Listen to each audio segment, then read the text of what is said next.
Today is Wednesday, March 15th, 2023, and my name's Jeanette Pincus, and I have the pleasure of introducing and interviewing Daniel Prescott. Daniel, first I'd like to ask, what was the official federation's name during your tenure?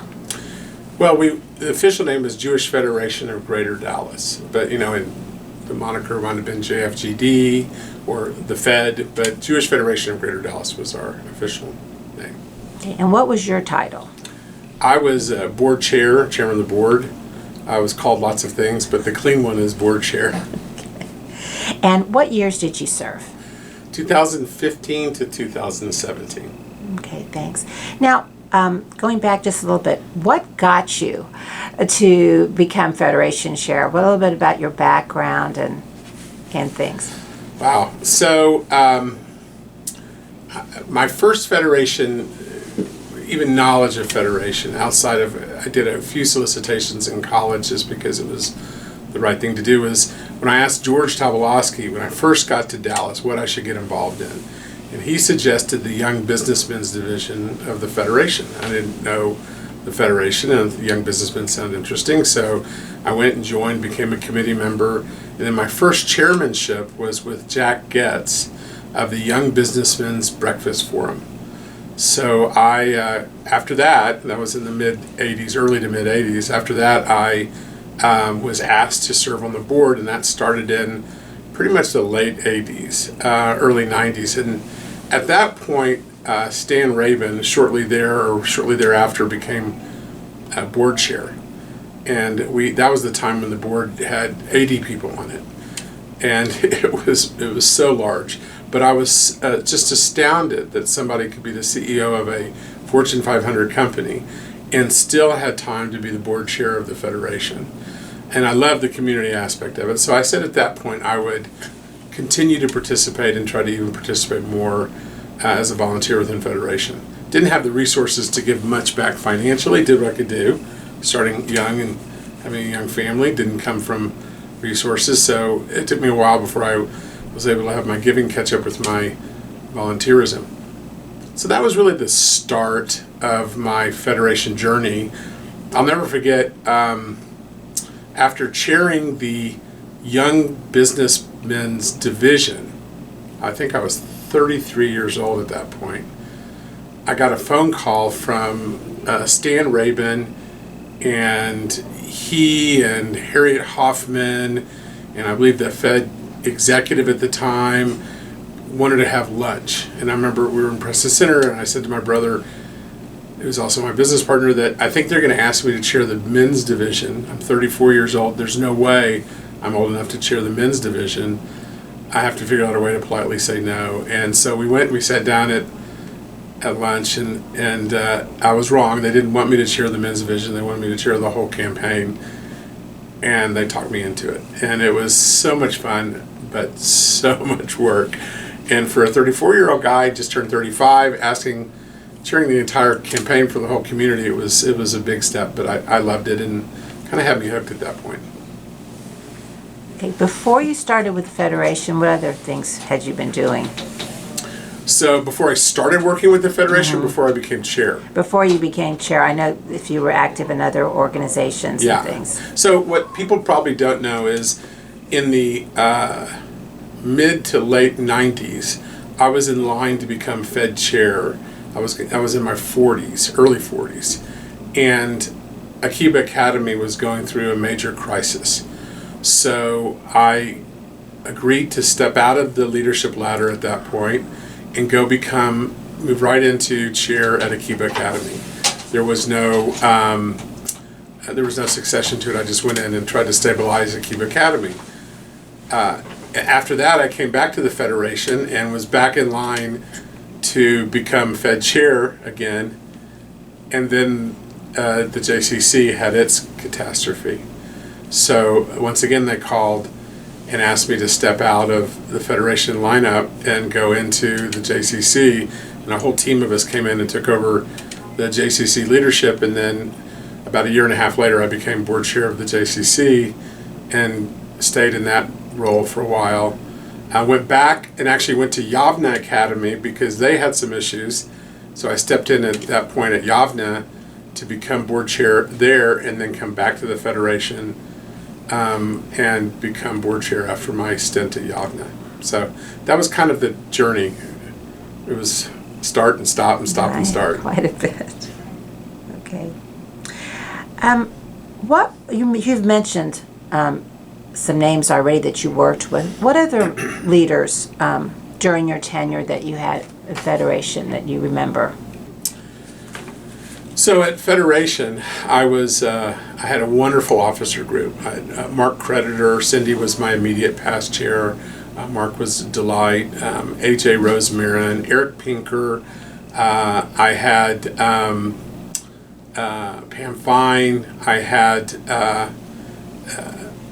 Brian Leegee was actually coming off of Federation Board, and I asked him to come on as an officer on a of council basis, because we were going through a bunch of issues with the foundation at the time, and he helped draft some of those documents, and so I wanted him to stay on just for that, the memory and his wise counsel. Harold Gernsbacher was the national campaign chair and also chair of the Jewish Agency. He was very involved. Lillian Pincus was chair of AIPAC at the time. So we had some unbelievable national. Stan Rabin was chair of JDC. Dallas at that time was literally on the map of the entire North American Jewry, because we had so many leaders that were responsible for so many different aspects of the Jewish community. What was happening during that time nationally or in the world? Like, was there going on in Israel and things? What was happening? So the world was, is, and will probably always be in some form of turmoil. Israel was, is, and will always be, unfortunately, until the Mashiach comes, in jeopardy. At that time, I was coming off. So before I stepped in as Federation chair, it generally happens in June, July of the year, I was coming off of co-chairing the Maccabi Games here in Dallas. And that was a real difficult undertaking and a tremendous amount of work. And so I had really two roles. I was chair-elect at the Fed at the same time I was doing the Maccabi Games with Wendy Stanley and Ruthie Shore, and who were phenomenal, just great co-chairs. But right exactly at that time, then the JCPOA document was negotiated, which had to deal with Iran and the nuclear provisions, and it was extraordinarily controversial. Israel, of course, was feeling very threatened, as they currently are, with Iranian nuclear issues, and the Obama, the entire Obama team was trying to negotiate some sort of stalemate or stalling, if you will, of the Iranian nuclear proliferation. They came out with an agreement, and it was extraordinarily controversial. A number of federations came out for it immediately, a number came out against it, and we were then asked to make a statement in behalf of the Jewish community. Well, it's a diverse Jewish community, and there were numbers of folks that were against it, there were a number of folks that were for it, and we had to be very politically wise. I can tell you that even while on a short vacation, we were going through drafts. We went through 40 drafts of a one-page statement of our federation about the JCPOA agreement. And it was sleepless nights. Previous to sending it out, I had to go and meet with the Rebbeim and other major donors and leaders in our community about what we were about to say and why we took the stance that we took. And I was very proud to say that we lost no donors during that period of time. But it was challenging, it was difficult, but that was one thing that was going on during that period of time that was very, very difficult to deal with. Thank you. You mentioned dealing with the rabbis. What do you feel the relationship was, Federation, with the synagogues and temples? So the Federation relationship with synagogues and temples has not always been great. There's been competitiveness, there's been, and frankly, over the many years, pettiness. different leaders stepping on different toes. Federation events weren't often held at synagogues and temples. Synagogues and temples felt like there might be some fundraising competitiveness there. But I can tell you during our time, we made it extraordinarily important for us to have the kind of relationship. I fortunately have good relationships with the Rebbeim anyway personally, belong to numbers of synagogues and support many of their programs. So it was rather easy for us to continue with the build of relationship, if not forge new ones, with many of the rabbis and synagogues in our community. Another thing that happened later in that period is that our Planning and Allocations Committee started to make a decision to fund some synagogue activities, which wasn't something the Federation had done historically. So that kind of helped with the relationship build as well. So I would say in total, I think the relationship was very good. We also invited all of the rabbis to come at different board meetings to give Devar Torah, which is something that I think is extraordinarily important because it gives them a face to the board and gives the board an opportunity to listen to different of our community rabbis and hear from them and respect them and show them what we feel about them. That's great. Were there any coalitions with secular organizations or with the government, local government? And so our JCRC, Jewish Community Relations Council, was very, very strong and had tremendous inroads to our state government and to our local government. Not as much on the federal government, but the JFNA, Jewish Federations of North America, has its own organization that reaches out to the federal government and does a very, very good job of lobbying in behalf and making those relationships. During that period, there were a couple of things that happened that were rather significant. One of them was, and I'm going to butcher it up, was the Nostra Aetate, I believe that's how it's pronounced, which was the 50th anniversary of the Catholic Church, the Pope, stating for all of the Catholics that the Jews were not responsible for the killing of Christ. Now, previous to that, and dating way back in history, as I learned, we were somewhat held accountable by the Catholics, and the Catholics held a grudge, if you will, because they thought that we were responsible for killing Christ. That was the 50th anniversary. There was a huge celebration in the community, and I represented the Federation and the community, along with Bradley Lay and a few others, at this huge event with the Catholic diocese. I met bishops from Rome and all sorts of things. It was interesting and fun. As far as what was going on in the state, I can tell you that BDS was rearing its ugly head in a significant way. That's boycotting the state of Israel. So we lobbied heavily with a number of state representatives. One particular, Phil King, who still I believe is in Rowlett, he's still a representative, was very much instrumental in helping us get the state of Texas to pass a law that suggested if any company participates in BDS and boycott divestment of the state of Israel and sanctions the state of Israel, that the state of Texas would not do business with them. They would not allow them, would not invest in them through their pension programs.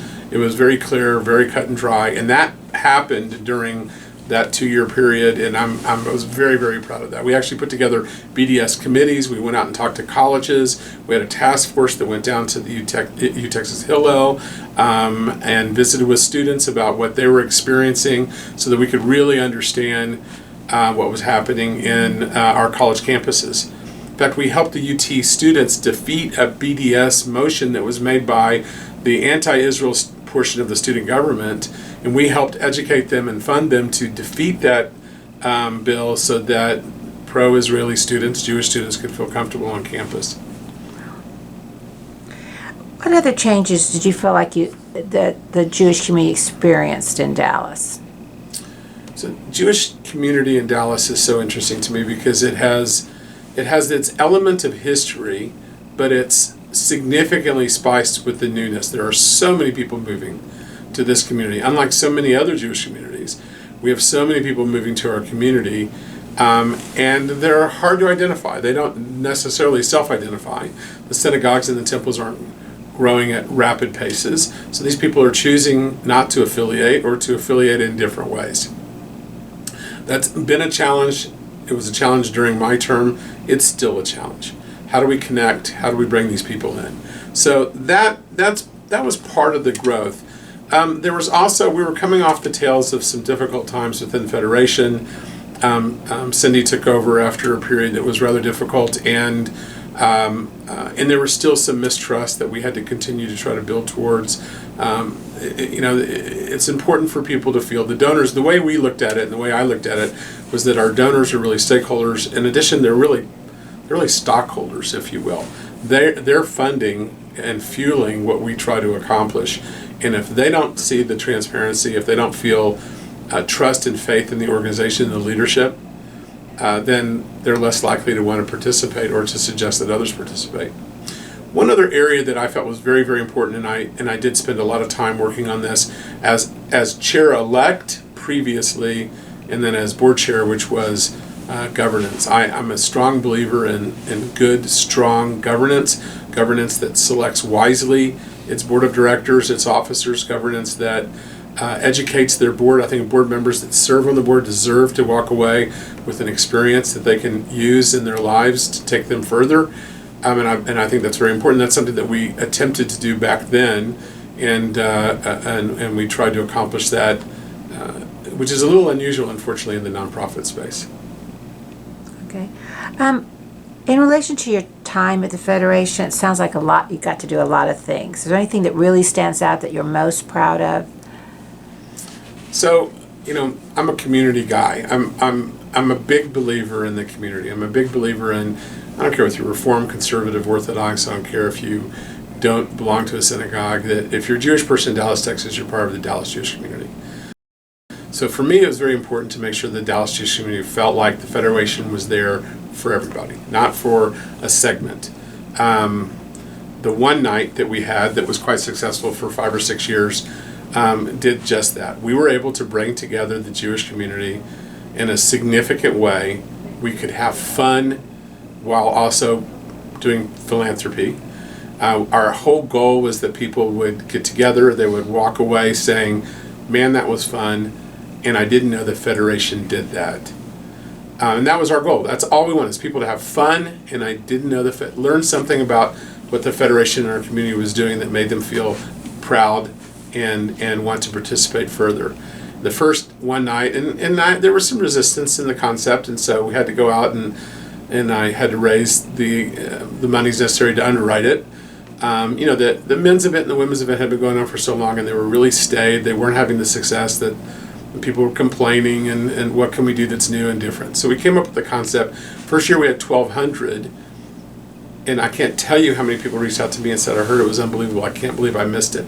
The next year, they had over 1,900 registrants for the one night, and we did a good job. We could have done better. We always can, but it was nice to see the community so represented in an event, and I feel very proud about that. I feel proud for our staff, especially. Another thing I was very proud of is we didn't lose any staff members. In the entire 2 years, I went back and looked at the records. I could not recall a single staff person leaving. The environment at the Fed, the culture at the Fed was unbelievable. It took a lot to build it to that point. Everybody, we feel, felt respected and appreciated, and that to me is also very important, because these staff people work so very, very hard, and they don't always get treated so well, and so that's something that we wanted to make sure was a change. Okay. Is there any special experiences or stories during your tenure that's coming to mind that you'd like to share? Well, there's a few times when I called Bradley a dickhead. We do it lovingly. Any particular, listen, there really was nothing that stood. I guess the proudest moment was when we walked on stage at that first one night, and we saw the crowd and the tremendous reaction we had from people after the event. They hadn't experienced something like that before. How could we pull off something like Seth Meyers and have everybody walk away feeling, So I think that was probably the greatest event. But one thing that I will say is, I joked around about Bradley is that we all tried to have fun. Even the board meetings, we tried to have fun. I would say with Bradley, we would meet before the board meeting and then we would meet after to do a debrief. And our deal was two things. One, did people enjoy themselves? And did they feel engaged? Because I don't believe you get an engaged board unless you engage them. I think it's the board chair's responsibility to make sure that they build an agenda for the evening, for the meeting, that is engaging, that gets participation, that has people moving around and sharing their thought and their passion, their interest, their wisdom. They're not there to sit and listen to reports. You can do that by mail. So some of our board meetings went longer than the hour and a half prescribed, but nobody complained. We had great attendance. People would stay 2 hours, 2 hours and 15, even 2.5 if we had something meaty that needed discussion, because they got to participate in something and they got to really put their 2 cents in. It wasn't all decided by an executive board.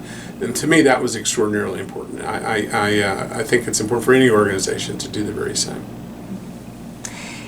Daniel, just hearing your strong feeling and conviction for the Jewish community, can you share with us like how you were brought up or things that really, your faith or something, there's some things in there I'd like you to share. Wow. So, well, I was brought up into Fair Israel. We weren't an Orthodox family. We bought kosher meat from Reichmann's because Reichmann was a client of my dad's. We didn't have great resources. In fact, it was sometimes financially difficult growing up. But I look back and I don't harbor any ill towards that time. In fact, I always felt comfortable in my Jewish skin and in the community. And I felt like there were others that didn't, that kind of hid it. So that really surprised me. Then when I went to college, I was on scholarship, and I was on scholarship with a fraternity, and I had to wait tables, and that comes with its own bit of fun. But even then, I was proud to be part of the Jewish fraternity, or a Jewish fraternity, in Austin. And then coming back, I felt like there were so many institutions, there were so many facilities, there was so much going on in Dallas. It was built before I showed up. One of my favorite comments, and I say this to my kids all the time, is, if you use it, you owe it. If you're going to participate in something that was built for you, you better be building something for somebody else. We all have children, we have grandchildren, please God, and further. And if we don't continue the building process, then they won't have. So to me, being involved was very, very important, and building community. That's the other thing, is that if you read our history, there are plenty of folks that are going to hate us and have hated us. We don't need to hate each other. We need to figure out ways to come together. So chili cook-offs and one nights at the Federation and the B event. These were all things that I came up with that I with friends or on my own, that I think was important, that brought community together so that we could all laugh, enjoy, get heartburn together, and not have to worry about the divisions, but worry about what brings us together. And that's the stuff that has always interested me. So since you've been chair, what else have you been doing with yourself? Well, at least for a few more months, the local federation has me on their board. So I'm helping with the JCC still with their capital campaign raise. I'm fortunate that the Jewish Federations of North America asked me to serve on their board, and I've been a board member for them. I have served on their nominating committee. I've served on their search committee for the new JFNA CEO. I was very proud of that. I've served on their FRD committee, Financial Resource Development Committee. I've just been asked to do 2 other things, of which I don't think I'm going to do both if I do either. But one is interesting to me. I am also a board member of SCAN, which I think it's sad that Secure Communities Network has to be around, but I'm a board member, and in fact we have a meeting in Chicago with the other board members coming up at the end of this month of March. Those are many of the things I've done, and there's a few committees that I'm on, and led a little mission here and done a few things, but it's not as intense as it is when you're a board chair because you're kind of all in the weeds. So I remain part of the community and participate, and I think that's important. We have covered a lot, but I just want to make sure, is there anything else that I did not ask you that we want to share? Let's see.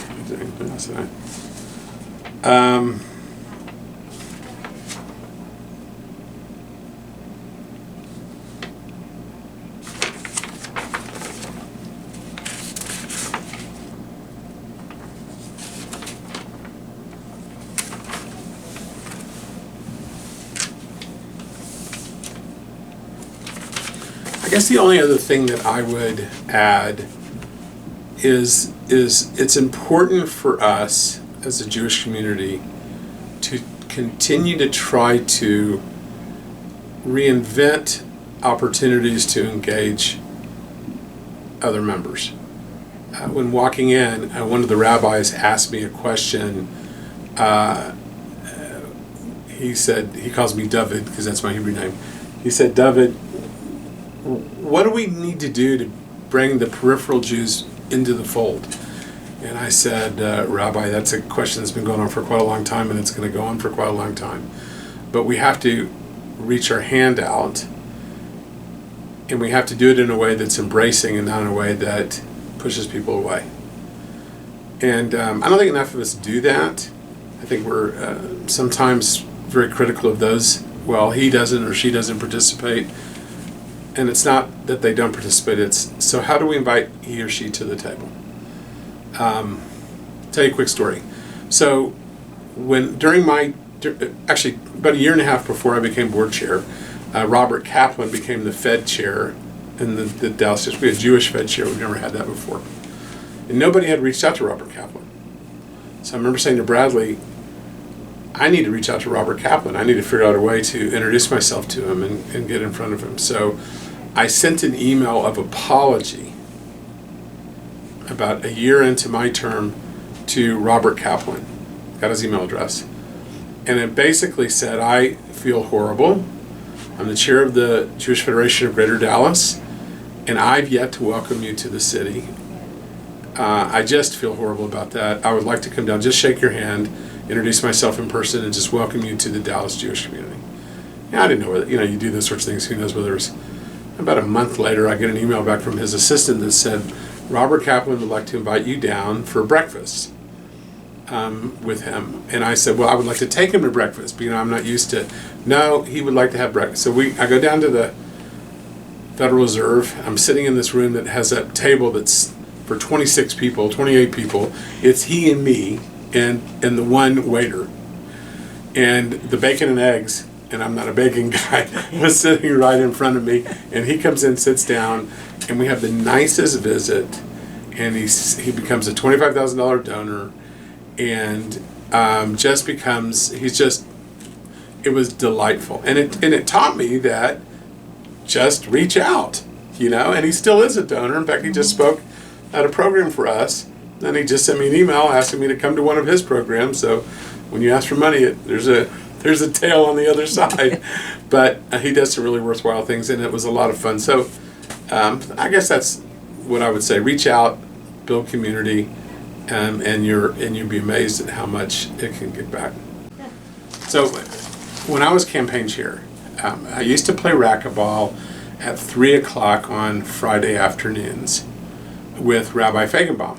And I would always stop, even though I had been at the Federation, likely as campaign chair I was there almost every day. But at 4 o'clock after racquetball, Rabbi would go home and I would stop at the Federation office, and that was so much fun. I had the best campaign team, staff team, that anybody could ever have. I mean, I had Janice Gale, I had Nancy, I had Harriet, of course.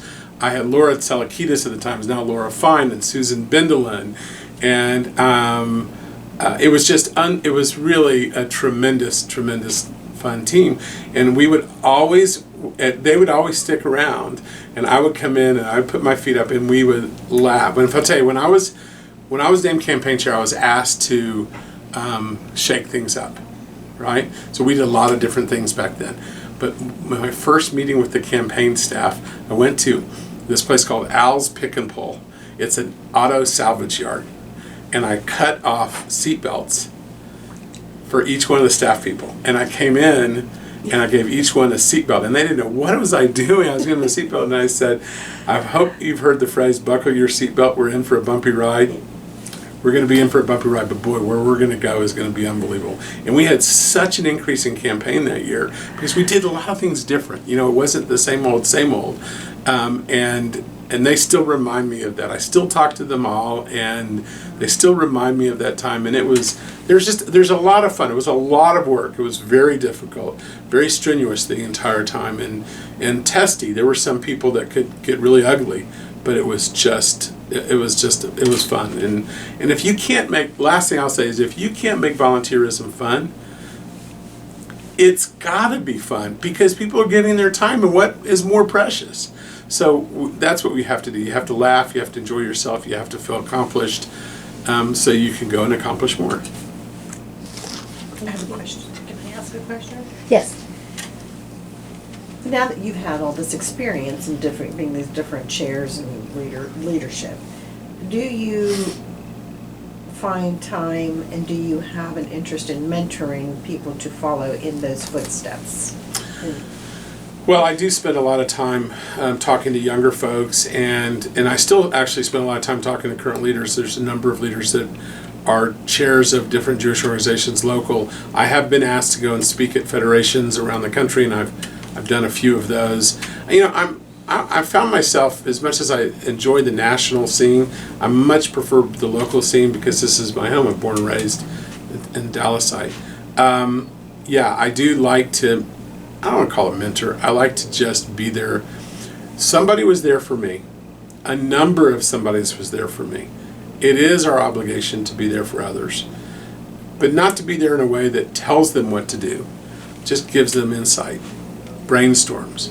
I love newness, I love freshness, I love shaking it up and having a good time. And that's, that's part of it. So yeah, I do enjoy the opportunity of helping folks and mentoring them, the number of the organizations that have called. But I'm just like everybody else, just want to help out. Daniel, thank you so much for sharing your story and your leadership for our community. Thank you. We appreciate Thank you very it. much.